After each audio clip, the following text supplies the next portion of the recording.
മാസങ്ങളെടുത്തുള്ള ആക്രമണത്തിലൂടെയാണ് ഇറാന്റെ പരമോന്നത നേതാവ് ആയത്തുള്ള അലി ഖമനയെ ഇസ്രായേൽ അമേരിക്ക സഖ്യം വധിച്ചത്. ടെഹ്റാനിൽ ഖമനയുടെ കൊട്ടാരം ബോംബിങ്ങിലൂടെ തകർക്കുന്ന ദൃശ്യം ഇസ്രായേൽ പ്രതിരോധ സേന പുറത്തുവിട്ടു. ദൃശ്യങ്ങളിലേക്ക്.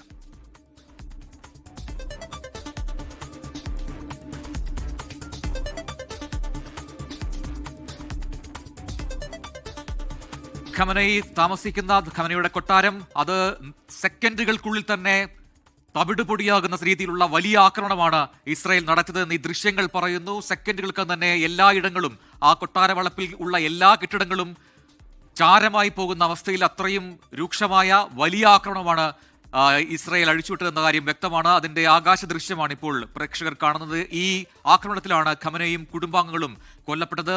മകളും മരുമകനും കുടുംബാംഗങ്ങളും എല്ലാം കൊല്ലപ്പെടുന്ന സ്ഥിതി ഉണ്ടാവുകയും ചെയ്തു. അതിന് പിന്നാലെ ഇറാന്റെ പ്രത്യാക്രമണം അതിരൂക്ഷമായ സ്ഥിതിയിലേക്ക് മാറിക്കൊണ്ടിരിക്കുന്നു. എല്ലാ രാജ്യങ്ങളെയും, തങ്ങൾക്ക് ചുറ്റുമുള്ള എല്ലാ രാജ്യങ്ങളെയും ആക്രമിക്കുക എന്ന നിലയിലേക്ക് എല്ലാ പരിധിയും ലംഘിച്ചുകൊണ്ട് ഇപ്പോൾ തിരിച്ചടിക്കുന്നു ഇറാൻ എന്ന് വേണം പറയാൻ. തങ്ങളുടെ സൗഹൃദ രാജ്യമായ ഒമാനെ പോലും വെറുതെ വിടുന്നില്ല. ഒമാനിലടക്കം വലിയ ആക്രമണങ്ങൾക്ക് ഇപ്പോൾ കൊപ്പുകൂട്ടുകയാണ് ഇറാൻ എന്ന കാര്യം വ്യക്തമാവുകയാണ്. തിരിച്ചടിച്ചിരിക്കും, അത് തങ്ങളുടെ സ്വാഭാവികമായ അവകാശമാണ് എന്ന ന്യായീകരണവും വിശദീകരണവും ഒക്കെ ഇറാൻ നൽകുന്നുമുണ്ട്. ഇന്റർനാഷണൽ ന്യൂസ് ഡെസ്കിൽ നിന്നും ഗോകുൽ കെ രവി ഇപ്പോൾ ചേരുകയാണ്. ഗോകുൽ, നിലവിൽ സ്ഥിതിഗതികൾ അതീവ രൂക്ഷമായി തന്നെ തുടരുന്നു എന്നാണ് മനസ്സിലാക്കാൻ കഴിയുന്നത്. ടെഹ്റാനിൽ തിരിച്ചടികൾ ഉണ്ടാകുന്നുണ്ട്, പക്ഷേ ഇറാൻ അതുപോലെ രീതിയിലുള്ള മറുപടി കൊടുത്തുകൊണ്ടിരിക്കുന്നു. പക്ഷേ അത് എങ്ങോട്ടേക്ക് എന്നുള്ള ചോദ്യം വളരെ പ്രസക്തവുമാണ്. ഗൾഫ് മേഖലയെ തന്നെ ലക്ഷ്യം വെക്കുന്നു. അതുവഴി മാത്രമേ ഒരു പ്രതിരോധവും ഒപ്പം തന്നെ ആക്രമണവും സാധ്യമാകൂ എന്ന് ഈ നിമിഷം ഇറാൻ കരുതുന്നുണ്ട്. ആയത്തുള്ള അലി ഖമനൈ എന്ന തങ്ങളുടെ എല്ലാമെല്ലാമായ നേതാവിനെ നഷ്ടപ്പെട്ടിരിക്കുന്നു. അതുകൊണ്ട് ഇനി ഒന്നും നോക്കാനില്ല എന്ന രീതിയിലേക്ക് ജനങ്ങളും വരുന്നു. അതുപോലെ തന്നെ സർക്കാരും അതിന് കൊപ്പുകൂട്ടുന്നു. അവിടെ ആ രീതിയിലുള്ള ആക്രമണം എന്ത് പ്രത്യാഘാതങ്ങൾ ലോകത്തിനുണ്ടാക്കും എന്ന് കരുതാം? പ്രജിൻ, തീർച്ചയായും ഏറ്റവും ഒടുവിൽ വരുന്ന ഇറാൻ പ്രസിഡന്റ് മസൂദ് പെസഷ്കിയാന്റെ പ്രതികരണം ഇനി പിന്നോട്ടില്ല, തിരിച്ചടി അത് ഏത് നിലയിലും പോകും എന്ന് സൂചിപ്പിക്കുന്നതാണ്.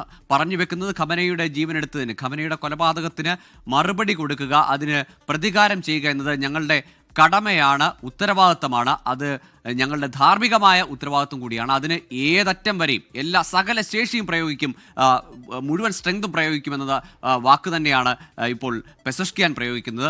ആ പ്രതികരണത്തിന് പിന്നാലെ തന്നെ പലയിടങ്ങളിലേക്ക് ആക്രമണങ്ങൾ ഉണ്ടാകുന്നുണ്ട്. ഒമാനിലേക്ക് ആക്രമണം ഉണ്ടാകുന്നു. അത് തന്നെയാണ് ഏറ്റവും ഞെട്ടിച്ചത്. ഇന്നലെയും ഇന്നുമായി ഒമാനെ ഒഴിച്ചു നിർത്തിയായിരുന്നു ഈ ആക്രമണം അത്രയും നടന്നത്. പക്ഷേ ഹോർമൂസ് കടലിടുക്ക് മേഖലയിലടക്കം അമേരിക്കയുടെ പങ്കാളിത്തമുള്ള വ്യോമത്താവളങ്ങളിലേക്ക്, ഒപ്പം അതുപോലെ തന്നെ പോർട്ട് മേഖലയിലേക്ക്, ദുഃഖും പോർട്ടിലേക്ക്, സലാല പോർട്ടിലുമാണ് അമേരിക്കയ്ക്ക് പങ്കാളിത്തമുള്ളത്. ഇതിൽ ദുഃഖും പോർട്ടിലേക്കാണ് ആക്രമണം നടത്തിയത്. അങ്ങനെ എല്ലാ സീമകളും അല്ലെങ്കിൽ എല്ലാ സൗഹൃദങ്ങളും മാറ്റിവെച്ചുകൊണ്ടുള്ളൊരു ആക്രമണത്തിലേക്ക് ഇറാൻ പോകുമ്പോൾ ഇപ്പുറത്ത് ഖത്തറിന്റെ ഭാഗത്തുനിന്ന് മുന്നറിയിപ്പ് ഉണ്ടാകുന്നുണ്ട്. അയൽ രാജ്യങ്ങൾക്ക് അല്ലെങ്കിൽ GCC രാഷ്ട്രങ്ങൾക്ക് മേൽ ഈ ഇറാൻ നടത്തുന്ന ആക്രമണം അത് ഭീരുത്വമാണ് എന്ന പ്രതികരണമാണ് വരുന്നത്.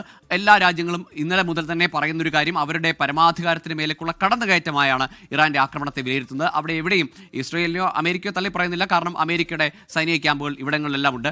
അവിടെ ഇറാൻ പറയുന്നത് 27 US സൈനിക ക്യാമ്പുകളിലേക്ക് ഞങ്ങൾ ആക്രമണം നടത്തും, ഇസ്രയേലിലും ആക്രമണം നടത്തും. ഇതേ സമയം തന്നെ ഇസ്രയേലിൽ നിന്ന് ടെഹ്റാനിലേക്ക് വീണ്ടും ബോംബുകൾ വരുന്നുണ്ട്. നമ്മൾ ഈ കാണുന്ന ദൃശ്യങ്ങൾ അത് ഇന്നലെ ഖമനയുടെ വസതി അല്ലെങ്കിൽ ഖമനയുടെ ഓഫീസ്, അതിനോട് ചേർന്ന കുടുംബാംഗങ്ങൾ താമസിച്ചിരുന്ന കെട്ടിടമടക്കം തകർക്കുന്ന ദൃശ്യങ്ങളാണ് നമ്മൾ ഈ കാണുന്നത്. ഇതൊരു എയർ സ്ട്രൈക്ക് തന്നെ എന്നതാണ് മനസ്സിലാക്കുന്നത്. എയർ സ്ട്രൈക്കിലൂടെ ഒപ്പം തന്നെ 30ഓളം മിസൈലുകൾ ഒരേ സമയം ഈ ആക്രമണത്തിന്റെ ഭാഗമായിരുന്നു എന്നതാണ് മനസ്സിലാക്കുന്നത്. ബെയ്ത്ത് റബാരി എന്നാണ് ഈ പ്രദേശം അറിയപ്പെടുന്നത്. ആ ബെയ്ത്ത് റബാരി എന്ന് പറയുന്ന ആ കോമ്പൗണ്ടിനകത്താണ് ഈ നിമിഷങ്ങൾക്കകം ഇത്രയേറെ മിസൈലുകൾ, വ്യോമമാർഗമുള്ള ആക്രമണം എല്ലാം നടക്കുന്നത്. നാളുകളായി പ്ലാൻ ചെയ്ത് നടത്തിയ ഒരു അറ്റാക്ക് തന്നെയാണ്. ഏതാണ്ട് കഴിഞ്ഞ ജൂൺ മുതൽ ഇങ്ങോട്ടേക്ക് ഇസ്രയേലിൻ്റെയും അമേരിക്കയുടെയും ഭാഗത്തു നിന്ന് ഖമനയെ ടാർഗറ്റ് ചെയ്തുകൊണ്ടുള്ള ഒരു പ്ലാൻ നടക്കുന്നുണ്ടായിരുന്നു. അന്ന് നമുക്കറിയാം ജൂണിൽ പ്രധാനപ്പെട്ട ആണവ ശാസ്ത്രജ്ഞരെയും സൈനിക മേധാവിയെ അടക്കം കൊലപ്പെടുത്തിയതാണ്. മുൻനിരയിലുള്ള ഒരു ഡസൻ ആളുകളെ അന്ന് കൊലപ്പെടുത്തിയതാണ്. അതിനുശേഷം അടുത്തൊരു സാധ്യതയെ കണ്ടത് അവിടെ ഉണ്ടായ ആഭ്യന്തര സംഘർഷമായിരുന്നു, ആഭ്യന്തര പ്രതിഷേധങ്ങളായിരുന്നു. ഈ ഇസ്ലാമിക് ഭരണകൂടത്തിനെതിരായ പ്രതിഷേധങ്ങളെ ചാനലൈസ് ചെയ്ത് ഒരു ഭരണമാറ്റത്തിലേക്ക് കൊണ്ടുവരാൻ വേണ്ടിയുള്ള ശ്രമം അമേരിക്കയുടെ ഭാഗത്തുനിന്നും ഇസ്രായേലിന്റെ ഭാഗത്തുനിന്നും ഉണ്ടായി. പക്ഷേ അതിനെയും അടിച്ചമർത്തി ഖമനയുടെ നേതൃത്വത്തിലുള്ള ഭരണകൂടം. അതിനുശേഷമാണ് ഏറ്റവും ഒടുവിൽ ഇങ്ങനെ ഒരു ചർച്ചകൾ നടക്കുമ്പോൾ, ആണവ നിരായുധീകരണം എന്ന ആവശ്യം മുന്നോട്ട് വെച്ചുകൊണ്ടുള്ള ചർച്ചകൾ നടക്കുമ്പോൾ, ആക്രമണ ഭീഷണിക്കായി കോപ്പുകൂട്ടിക്കൊണ്ട് അമേരിക്കയുടെ കപ്പൽപ്പടയടക്കം ചുറ്റും തമ്പടിച്ച്, ഇറാന് ചുറ്റും തമ്പടിച്ച് നിൽക്കുമ്പോൾ മറ്റ് രാജ്യങ്ങളിലെല്ലാം അയൽ രാജ്യങ്ങളെല്ലാം സൈനിക വിന്യാസം നടത്തി നിൽക്കുമ്പോൾ പോലും ചർച്ചയുടെ വഴി ഉണ്ടായിരുന്നു. ആ ചർച്ചയുടെ വഴി നിൽക്കുമ്പോഴാണ് ഇങ്ങനെ ഒരു അറ്റാക്കിലേക്ക് പോയത്. കൃത്യമായി ഇറാന്റെ പരമോന്നത നേതാവ് അടക്കം പ്രധാനപ്പെട്ട ഉദ്യോഗസ്ഥരടക്കം സൈനിക മേധാവി അടക്കമുള്ള ഉദ്യോഗസ്ഥരെല്ലാവരും കൂടി ശനിയാഴ്ചകളിൽ കൃത്യമായി യോഗം ചേരുന്നു, അതിവിടെ ചേരുന്നു എന്ന് ബെയ്ത്രബാരിയിൽ ചേരുന്നു എന്നത് കൃത്യമായി മനസ്സിലാക്കിക്കൊണ്ടുള്ള ആക്രമണമാണ്. അതുകൊണ്ട് തന്നെ ഒറ്റ സ്ട്രൈക്കിൽ ഒരു പൊസിഷനിൽ ഒരു ഏരിയയിൽ മുഴുവൻ പേരെയും ഒറ്റയടിക്ക് ഇല്ലാതാക്കുക എന്നത് അവർ കൃത്യമായി നടപ്പിലാക്കുകയും ചെയ്തിരിക്കുന്നു. ഇത് കൃത്യമായി അമേരിക്കയുടെ പൊളിറ്റിക്കൽ പ്രൊജക്റ്റാണ്. ഇതൊരിക്കലും ന്യൂക്ലിയർ ന്യൂട്രലൈസേഷൻ പ്രൊജക്റ്റ് അല്ല. ഇതുവരെ വാദിച്ചത് അത്തരത്തിൽ ഇറാൻ ലോകത്തിന് ആകെ ഭീഷണിയാണ് എന്ന തരത്തിലായിരുന്നു അമേരിക്കയുടെയും ഇസ്രയേലിന്റെയും നറേറ്റീവ്. അതിനപ്പുറത്തേക്ക് ഈ ആക്രമണം തുടങ്ങി വെച്ച ആ നിമിഷം മുതൽ ഇങ്ങോട്ടേക്ക് അമേരിക്കയുടെ പ്രതികരണം നമുക്ക് കേൾക്കാം. ആഹ്വാനം ചെയ്യുന്ന അത്രയും ഭരണമാറ്റത്തിലേക്ക് പോകൂ, ഭരണത്തിൽ നിന്ന് ഇവരെ താഴെ ഇറക്കൂ, അല്ലെങ്കിൽ ഇസ്ലാമിക് ഭരണകൂടത്തെ ഭരണത്തിൽ നിന്ന് വലിച്ചു താഴെ ഇറക്കൂ, അതിനുള്ള എല്ലാ പിന്തുണയുമുണ്ട്. മുമ്പ് ആഭ്യന്തര സംഘർഷമുണ്ടായ കാലഘട്ടത്തിലും ഇതേ നിലയിൽ പറഞ്ഞതാണ് പ്രക്ഷോഭകാരികൾക്ക് ഞങ്ങൾ പിന്തുണ നൽകും, ഞങ്ങൾ നേരിട്ട് അതിൻ്റെ ഭാഗമാകും എന്ന് ഒരിക്കൽ ട്രംപ് പറഞ്ഞതാണ്. എങ്കിൽ ഇപ്പോൾ ഈ ആക്രമണം നടത്തി ടോപ്പ് ഒഫീഷ്യൽസിനെ എല്ലാവരെയും പരമോന്നത നേതാവിനെ അടക്കം ഇല്ലാതാക്കിയ ശേഷവും ആവശ്യപ്പെടുന്നത് തെരുവിലിറങ്ങി ഭരണം പിടിക്കുന്ന ആഹ്വാനമാണ്. അതുകൊണ്ട് തന്നെ ഒരു ഇറാന്റെ ഭാഗത്തു നിന്ന് ഇപ്പോൾ ഇന്റർനെറ്റ് ബ്ലാക്ക് ഔട്ട് എന്ന് വേണമെങ്കിൽ പറയാം. 1% മാത്രമാണ് അവിടുത്തെ ഇന്റർനെറ്റ് കണക്ടിവിറ്റി എന്നതാണ് അന്താരാഷ്ട്ര മാധ്യമങ്ങൾ റിപ്പോർട്ട് ചെയ്യുന്നത്. മുമ്പ് ഈ ആഭ്യന്തര സംഘർഷങ്ങളുടെയും പ്രതിഷേധങ്ങളുടെയും കാലത്ത് സമാനമായ സാഹചര്യം ഉണ്ടായിരുന്നു. ഒരു പക്ഷേ ഏതെങ്കിലും ഒരു വിമത നീക്കം അല്ലെങ്കിൽ ഇപ്പോൾ തന്നെ ഉണ്ടായിരിക്കുന്ന ഒരു കൺസോൾട്ടേഷൻ എന്ന് പറയുന്നത് ഷിയ വിഭാഗക്കാർ എല്ലാവരും ഒത്തുചേരുന്നു, അല്ലെങ്കിൽ ആയത്തുള്ള ഖമനയെ ടാർഗറ്റ് ചെയ്തതോടുകൂടി ഷിയ വിഭാഗക്കാർ എല്ലാവരും ഒത്തുചേർന്ന് അത് ഇറാന്റെ പരമാധികാരത്തിലേക്കുള്ള കടന്നുകയറ്റമായി. അമേരിക്കൻ വിരുദ്ധ വികാരം നേരത്തെ തന്നെ നിൽക്കുന്ന ഇറാനിൽ അമേരിക്കയ്ക്കെതിരെ ഇസ്രയേലിനെതിരെ കൂടുതൽ ശക്തമായ വികാരം ഉണ്ടാകുന്നുണ്ട്. ഒപ്പം വലിയ പ്രതിഷേധങ്ങൾ ഈ ആയത്തുള്ള അലി ഖമനയെ കൊലപ്പെടുത്തിയതുമായി ബന്ധപ്പെട്ട് ഇറാനിൽ ഉയർന്നു വരുന്നുണ്ട്.